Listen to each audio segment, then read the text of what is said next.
Hi everyone, welcome to the next topic that is slip. So, slip and twinning, these are actually two modes of plastic deformation. In the last class, we discussed about dislocation and Burgess vector. Basically, dislocations are actually group of atoms and they are actually defects seen inside a material. Without dislocations, it is impossible for the plastic deformation to happen.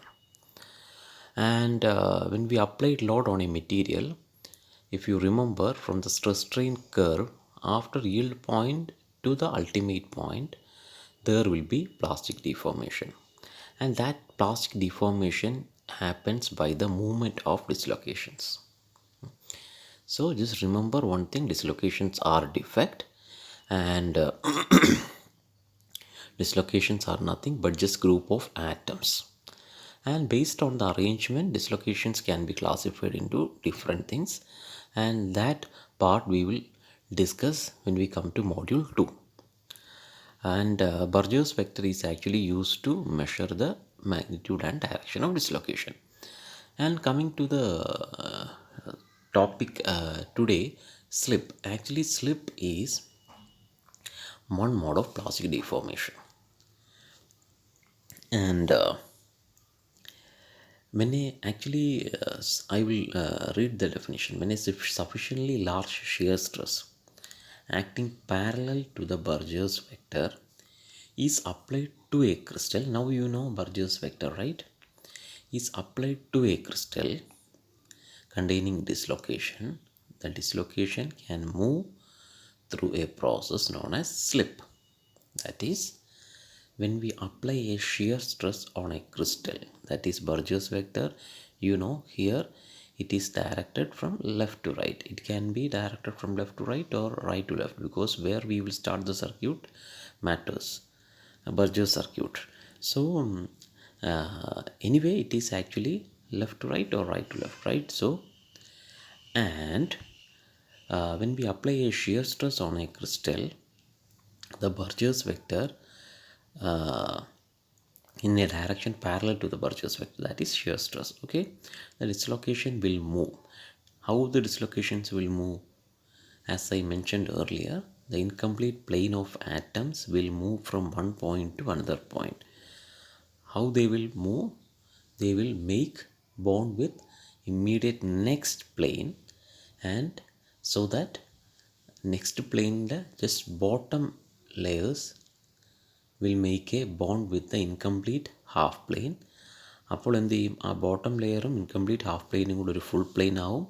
Immediately ആ next ഏത് പ്ലെയിനിലാണ് bottom plane missing, അതൊരു incomplete plane ആവും. So in this way dislocations move ചെയ്യും. അത് അത്രയും പറഞ്ഞിരുന്നാൽ മതി. നമ്മൾ എന്താ പറയുന്നത്, when we go to module 2 we will discuss this thing briefly. Okay, അപ്പോൾ ഇത് എഡ്ജ് ഡിസ്ലൊക്കേഷനാണ് കാണിച്ചിരിക്കുന്നത്. ഇവിടെ ആറ്റംസ് അല്ല കാണിച്ചിരിക്കുന്നത്, just plain.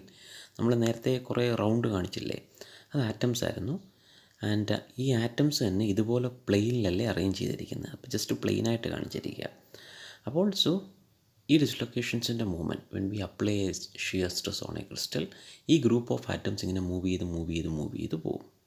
That is called process is known as slip. That is due to shear stress. Dislocations move ചെയ്യുന്ന ഒരു സ്കിമാറ്റിക്കാണ്. അപ്പോൾ ഏതിൽ കൂടാണ് ഡിസ്ലൊക്കേഷൻസ് മൂവ് ചെയ്യുന്നത്, ഏത് പ്ലെയിനിൽ കൂടാണ് ഡിസ്ലൊക്കേഷൻസ് മൂവ് ചെയ്യുന്നത്, അത് വളരെ ഇമ്പോർട്ടൻ്റ് ആണ്. ഇവിടെ നോക്കിക്കേ, എക്സ്ട്രാ ഹാഫ് പ്ലെയിൻ എന്ന് പറഞ്ഞാൽ ബ്ലൂ കളേർഡ് അല്ല കേട്ടോ.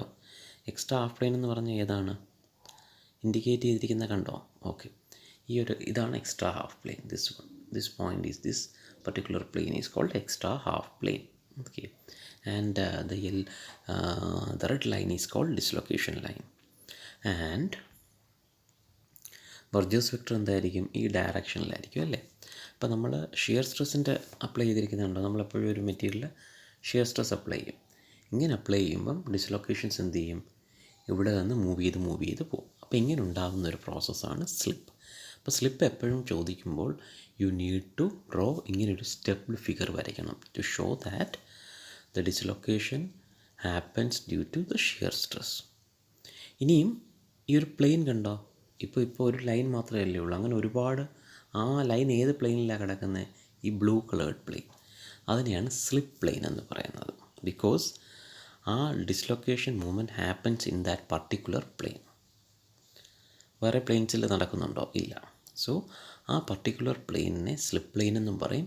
ഏത് ഡയറക്ഷനിലാണ് മൂവ് ചെയ്യുന്നത് അത് സ്ലിപ്പ് ഡയറക്ഷൻ. അപ്പോൾ അതാണ് നെക്സ്റ്റ് പറയാൻ പോകുന്നത്. അപ്പോൾ ഇവിടെ ഞാൻ നേരത്തെ പറഞ്ഞ പോലെ തന്നെ മൂവ്മെൻറ്റ് ഓഫ് ഡിസ്ലൊക്കേഷൻ. ഇപ്പോൾ നോക്കിക്കേ, ഇപ്പോൾ ആദ്യത്തെ സ്ലിപ്പ് പ്ലെയിൻ ഉണ്ട്. ഇവിടെ ഈ ഒരു ഫിഗർ എയിൽ എന്തായിരുന്നു? ഹാഫ് പ്ലെയിൻ ഇവിടെ കിടക്കുന്നു, ദിസ് വൺ, ഈ ഒരു പോയിൻറ്റ്. ഹാഫ് പ്ലെയിൻ എന്ന് പറഞ്ഞാൽ രണ്ടാമത്തെ ഇതിലാണ് ഹാഫ് പ്ലെയിൻ ഉള്ളത്, അല്ലേ? And when I apply a shear stress on to this particular crystal, already shear stress apply ചെയ്യുമ്പോഴാണ് ഇത് ഉണ്ടാകുന്നത്, അല്ലേ? അതിന് മുന്നേ ഡിസ്ലൊക്കേഷൻസ് വരും കേട്ടോ. പക്ഷേ ഇവിടെ പറഞ്ഞിരിക്കുന്നത് when we apply shear stress on the crystal. അപ്പോൾ എന്ത് ചെയ്യും? ബിയിൽ നോക്കിക്കേ, ആ ഇൻകംപ്ലീറ്റ് ഹാഫ് പ്ലെയിൻ എന്നുള്ള എന്തിലേക്ക് മാറി? മൂന്നാമത്തെ കോളത്തിലേക്ക് മാറി, അല്ലേ? മൂന്നാമത്തെ ഇതിലേക്ക് മാറി. ദാറ്റ് മീൻസ് രണ്ടാമത്തേതിലായിരുന്നു ആദ്യം, രണ്ടാമത്തെ ഇൻകംപ്ലീറ്റ് പ്ലെയിനും മൂന്നാമത്തെ പ്ലെയിനിൻ്റെ താഴത്തെ ഉള്ള ലെയേഴ്സ്, അതായത് ആ നമ്മുടെ ഡോട്ടഡ് ലൈൻസ് റെപ്രസെൻ്റ് ചെയ്തിട്ടില്ലേ, അതിൻ്റെ താഴെയുള്ള ലെയേഴ്സുമായിട്ട് ബോണ്ട് മേക്ക് ചെയ്തു. അപ്പോൾ എന്ത് പറ്റി? മൂന്നാമത്തെ ലെയറിലെ ബോട്ടം ലെയർ സെക്കൻഡ് ലെയറിലെ ഇൻകംപ്ലീറ്റ് പ്ലെയിനുമായിട്ട് ബോണ്ട് ക്രിയേറ്റ് ചെയ്ത് അവിടെ ഒരു ഫുള്ള് പ്ലെയിൻ ക്രിയേറ്റ് ചെയ്തു. എഗെയിൻ അപ്പോൾ മൂന്നാമത്തെ ലെയറിൽ എന്ത് പറ്റി? ഒരു ഇൻകംപ്ലീറ്റ് പ്ലെയിനായി. അങ്ങനെ ഇനിയും വീണ്ടും സ്ട്രെസ് അപ്ലൈ ചെയ്യുമ്പോൾ എന്ത് പറ്റും? മൂന്നാമത്തെ ലെയറും നാലാമത്തെ ലെയറിൻ്റെ ബോട്ടം ലെയറുമായിട്ട് ബോണ്ട് മേക്ക് ചെയ്ത് അതൊരു കംപ്ലീറ്റ് ലെയർ. അപ്പോൾ മൂന്നാമത്തെ ലെയർ കംപ്ലീറ്റ് ആയി. അപ്പോൾ നാലാമത്തെ ലെയർ എന്തായി? ഇൻകംപ്ലീറ്റ് ആയി. അങ്ങനെയാണ് എന്ത് മൂവ് ചെയ്യുന്നത്? ഡിസ്ലൊക്കേഷൻസ് മൂവ് ചെയ്യുന്നത്. Edge dislocation. When we apply a shear stress on to a crystal, edge dislocation will move in this manner. അപ്പോൾ ഈ മൂവ്മെൻറ്റ് നമ്മൾ അനലൈസ് ചെയ്താൽ it is similar to the movement of a caterpillar. കാറ്റർപില്ലറിൻ്റെ movement പോലാണ്. Okay, ആദ്യം ഒരു സൈഡിലായിരിക്കും, പിന്നെ incomplete plain വേറൊരു സൈഡിൽ, അങ്ങനെ അങ്ങനെ അങ്ങനെ വന്ന് അത് എഡ്ജിൽ വരെ വരും. ഓക്കെ, സോ അതുകൊണ്ടാണ് the movement of edge dislocation when we apply a shear stress onto a crystal is analogous to the movement of a caterpillar. Okay, അപ്പോൾ ഇതാണ് ഇങ്ങനൊരു മൂവ്മെൻറ്റ് ഓഫ് ഡിസ്ലൊക്കേഷൻസ് വെച്ചിട്ടാണ്, ഇതാണ് slip. This is called slip. This is one mode of plastic deformation. That is, when we apply a shear stress to a crystal, എന്ത് പറ്റും? The dislocations will move. Finally, it will create a incomplete plane on either of the ends. അപ്പോൾ ഇങ്ങനെ നിങ്ങൾ ഇത് വരച്ച് കാണിക്കണം. ഇതാണ് എന്ത് ചെയ്യുന്നത്? സ്ലിപ്പ് എന്ന് പറയുന്നത്. ഓക്കെ, സോ സ്ലിപ്പ് സിസ്റ്റംസ് എന്താണെന്ന് പറയാം. ഇനി സ്ലിപ്പ് സിസ്റ്റം എന്ന് പറയുന്നത് dislocations will not move easily on all planes. എല്ലാ പ്ലെയിൻസിലും ഡിസ്ലൊക്കേഷൻസ് ഈസി ആയിട്ട് മൂവ് ചെയ്യില്ല. And there are some preferred planes and preferred directions. Okay, അപ്പോൾ ആ പ്രിഫേർഡ് പ്ലെയിനും പ്രിഫേർഡ് ഡയറക്ഷൻസിനെയാണ് പറയുന്നത് സ്ലിപ്പ് സിസ്റ്റംസ്. ഈ പ്രിഫേർഡ് പ്ലെയിൻ എന്ന് പറഞ്ഞാൽ എന്താ? We have already seen in Miller indices there are a lot of planes can be drawn inside a crystal. അപ്പോൾ each പ്ലെയിൻസിലുള്ള arrangement of atoms will be different. Okay, ഇപ്പം 100 plain ഉണ്ട്, 0111 plain ഉണ്ട്, 1111 plane ഉണ്ട്. So which plane has the maximum packing density? അത് പറയുന്നത് planar density എന്നാണ് പറയുന്നത്. Okay, the density, the packing density on that particular plane is denoted by planar density. So which plane has the close packing of atom, the dislocations can easily move on that particular plane. But usually എല്ലാ കേസിലും, whether it is simple cube, whether it is BCC, whether it is FCC or HCP, the slip will be initiated in closely packed planes. അപ്പോൾ അതിനെ base ചെയ്തിട്ട് simple ക്യൂബിലോ ഈ പറയുന്ന എല്ലാ സ്ട്രക്ചേഴ്സിലും possible slip പ്ലെയിൻസും സ്ലിപ്പ് ഡയറക്ഷൻസും ഉണ്ട്. ഓക്കെ, അതാണ് ഇവിടെ പറയുന്നത്. Dislocations do not move easily on all crystallographic planes of atoms and in all crystallographic directions. എല്ലാ പ്ലെയിനിലും ഇതിലും ഈസി ആയിട്ട് മൂവ് ചെയ്യില്ല ഓർഡിനറിലി. കാരണം if we look in to a crystal there are a number of planes ഇല്ലേ, പല ആംഗിളിൽ ചരിഞ്ഞ് കിടക്കുന്ന പ്ലെയിൻസ് കാണും. So which plane has requires least stress to move the dislocations. അവിടെ എന്ത് ചെയ്യും, dislocations will find its way through that particular plane and through a particular direction. അവിടെ കൂടെയല്ലേ മൂവ് ചെയ്യൂ. അപ്പുറത്തെ ഒരു പ്ലെയിനിൽ കുറച്ച് പാടാണ്, മൂവ് ചെയ്യുമോ? ഇല്ല. എന്നാൽ ഇപ്പുറത്തെ ഒരു പ്ലെയിൻ ഈസി ആണെങ്കിൽ it will go through this particular route അല്ലേ. നമ്മളൊരു എന്താ പറയുന്ന ഒരു വണ്ടി ഓടിക്കുമ്പോൾ രണ്ട് റൂട്ടുണ്ട്. ഒരു റൂട്ടിൽ കൂടെ പോകാൻ ഭയങ്കര പാടാണ്, ഭയങ്കര കുണ്ടും കുഴിയൊക്കെ നിറഞ്ഞു കിടന്ന വഴിയാണ്. നമുക്ക് മറ്റേ റൂട്ട് നേരെ നല്ല സ്മൂത്ത് റോഡാണ്. രണ്ടും സെയിം ഡിസ്റ്റൻസ് ആണെങ്കിൽ നമ്മൾ ഏത് പ്രിഫർ ചെയ്യും? സ്മൂത്ത് റോഡല്ലേ പ്രിഫർ ചെയ്യും. Similar case. അപ്പോൾ അങ്ങനെ എടുക്കുമ്പോൾ എന്ത് പറ്റും, അങ്ങനെ മെറ്റീരിയൽസ് എല്ലാ സ്ട്രക്ചേഴ്സിലും പ്രിഫറബിൾ പ്ലെയിനും ഉണ്ട്, പ്രിഫറബിൾ ഡയറക്ഷനും ഉണ്ട്. അതിൻ്റെ ഒരു കോമ്പിനേഷനെയാണ് പറയുന്നത് സ്ലിപ്പ് സിസ്റ്റംസ്. അപ്പം ordinary there is a preferred plane and in that plane itself there are specific directions along which dislocation motion occurs. Okay, ഒരു പ്ലെയിൻ എടുത്തു കഴിഞ്ഞാൽ അതിൽ സ്പെസിഫിക് ഡയറക്ഷൻ വരെ ഉണ്ട്. ആ ഡയറക്ഷനിൽ കൂടെ മാത്രമേ ഡിസ്ലൊക്കേഷൻ ഈസി ആയിട്ട് മൂവ് ചെയ്യാൻ പറ്റൂ. ഓക്കെ, ഞാൻ നേരത്തെ റോഡിൻ്റെ കേസ് പറഞ്ഞു. ഒരു നേരെയുള്ള റോഡുണ്ട്, ആ റോഡിൻ്റെ നേരെ പോകുന്നതല്ലാതെ നമ്മൾ ആ റോഡിൽ വേറൊരു ആംഗിളിൽ പോയി അപ്പുറത്തൂടെ എത്താമെന്ന് കരുതിയാൽ പറ്റുമോ? ഇല്ല, ഒരു ഡയറക്ഷൻ കാണും ഇല്ലേ. So and this plane is called slip plane and it follows that direction of movement and is called slip direction. Combination of slip plane and slip direction is termed slip system, and these slip systems depends on the crystal structure of the metal and is such that atomic distortion that accompanies the motion of a dislocation is minimum. So ഇതിൻ്റെ next priority എന്ന് പറഞ്ഞു കഴിഞ്ഞാൽ ഈ slip system depends on the atomic structure. അതായത് നേരത്തെ പറഞ്ഞ പോലെ അതിൻ്റെ അറേഞ്ച്മെൻറ്റും സ്ട്രക്ചറും അനുസരിച്ചിരിക്കും. ആൻഡ് ഓൾസോ ഇത് മൂവ് ചെയ്യുമ്പം ആറ്റംസ് മൂവ് ചെയ്യുന്ന ആ സെലക്ട് ചെയ്യുന്ന route so that the distortion happening to the particular material or the crystal is minimum. കാരണം ഏത് പ്ലെയിനിൽ കൂടെ എടുത്താലും ആ പ്ലെയിനിൽ കൂടെ മൂവ് ചെയ്യാം, പക്ഷേ പെട്ടെന്ന് തന്നെ നമ്മൾ അപ്ലൈ ചെയ്യുമ്പോൾ പെട്ടെന്ന് തന്നെ ബ്രേക്ക് ചെയ്ത് കഴിഞ്ഞാൽ മെറ്റീരിയൽ യൂസ് ചെയ്യാൻ പറ്റുമോ? അങ്ങനെ ഒരു മെറ്റീരിയലിന് പ്രോപ്പർട്ടി ഉണ്ടെങ്കിൽ അത് ബ്രിട്ടിൽ എന്ന് പറഞ്ഞ പ്രോപ്പർട്ടി, അതൊക്കെ ലേറ്റർ വരും. പക്ഷേ ഒരു മെറ്റീരിയലിന് പ്രോപ്പർ ഡക്റ്റിലിറ്റി എന്ന് പറഞ്ഞ പ്രോപ്പർട്ടി എങ്ങനെ ഉണ്ടാവുന്നത്? പ്ലാസ്റ്റിക് ഡിഫോർമേഷൻ നടക്കണം. ഇത് ഡിസ്ലൊക്കേഷൻസ് വേറെ ഏതെങ്കിലും പ്ലെയിനിൽ കൂടെ മൂവ് ചെയ്ത് പെട്ടെന്ന് മെറ്റീരിയൽ പൊട്ടിപ്പോയി കഴിഞ്ഞാൽ ഡക്റ്റിലിറ്റി എന്ന് പറഞ്ഞ പ്രോപ്പർട്ടി ഒന്നും വരില്ല.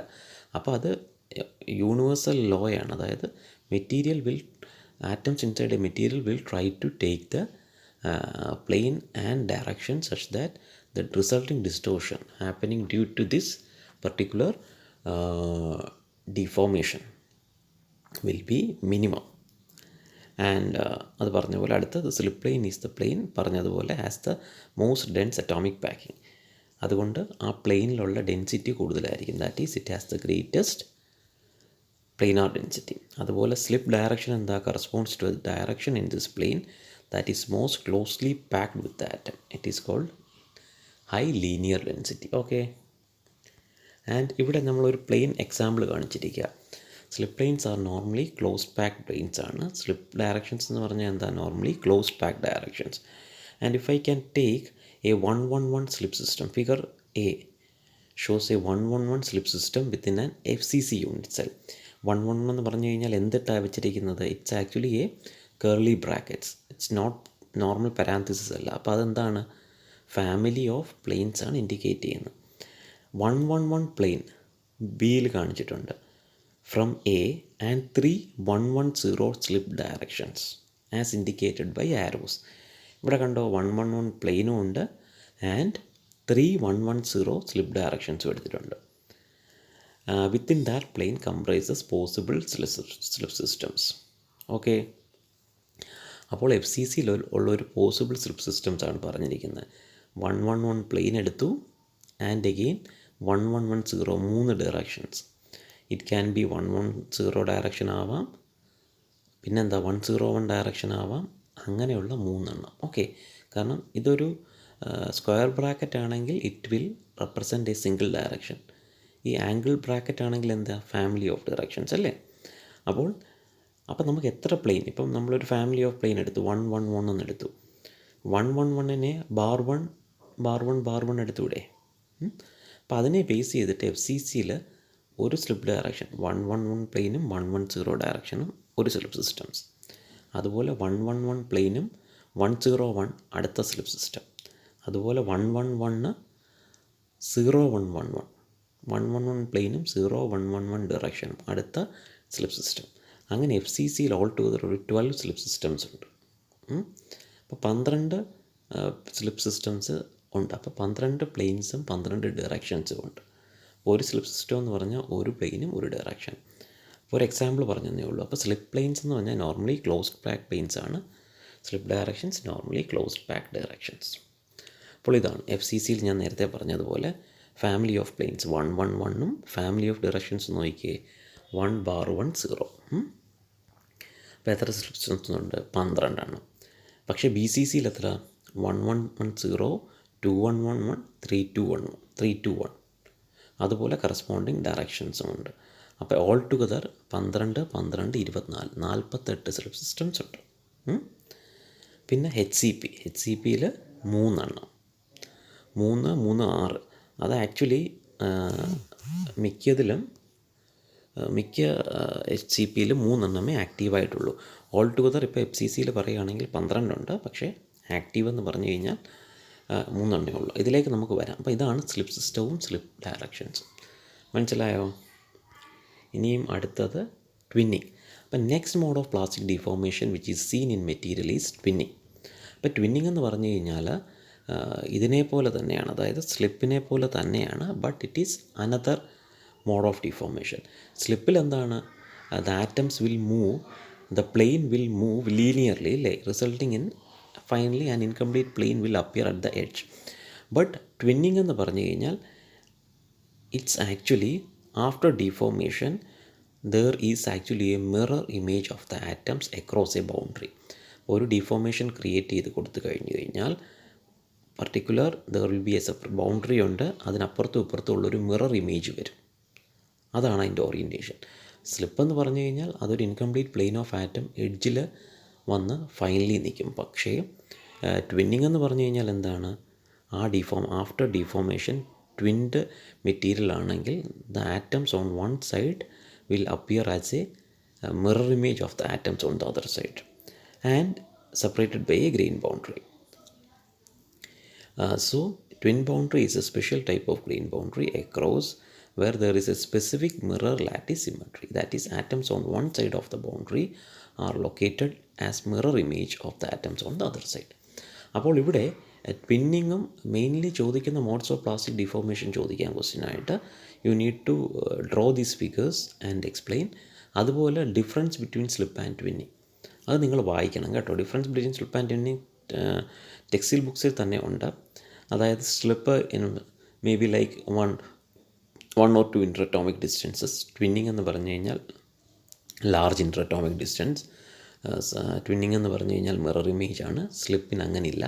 അപ്പോൾ അങ്ങനെയുള്ളൊരു 4-5 പോയിൻറ്റ്സ് നിങ്ങൾ വായിച്ചെടുക്കണം. അപ്പോൾ ഇതാണ് 2 types of plastic deformation, slip and twinning. Okay, ഇനി നെക്സ്റ്റ് ടോപ്പിക് ട്വിന്നിങ് എന്ന് പറഞ്ഞ് ഞാൻ പറഞ്ഞു നിർത്തിയെങ്കിലും അതിൻ്റെ കമ്പാരിസൺ നിങ്ങളൊന്ന് വായിച്ചോണം. And next topic is Schmid law. അത് നമ്മൾ അടുത്ത ക്ലാസ്സിൽ ഡിസ്കസ് ചെയ്യാം. Okay, thank U.